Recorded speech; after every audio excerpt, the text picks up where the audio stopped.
היי, אני יוסי סמואל, מאלף כלבים למעלה מ-40 שנה, מנהל את האקדמיה הישראלית לכלבנות, בית ספר להכשרת מאלפי כלבים בשיטה יחידנית. הסטודנטים אצלי יקבלו הרבה מאוד ניסיון פרקטי באיך לעבוד עם כלבים, איך לפתור בעיות התנהגות ואיך להתפרנס מכלבנות.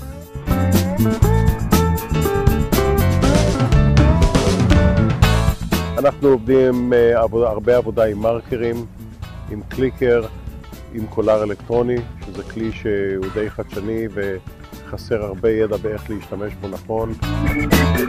השיטה שלי אומרת שרוב הקורס נעשה שאנשים עם רצועה ביד וכלב בסוף הרצועה, הרבה יותר מאשר לשבת בחדר לימוד וללמוד תיאוריה, אבל התיאוריה עוברת תוך כדי עבודה מעשית עם הכלבים בפועל.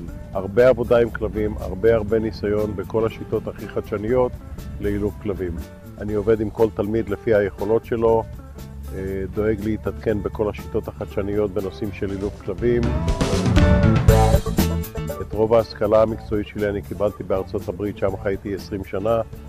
אני בוגר של הקורס למאלפי כלבים של סיט מין סיט בלאס וגאס, אחד מהבתי ספר המובילים למאלפי כלבים באמצעות קולר אלקטרוני.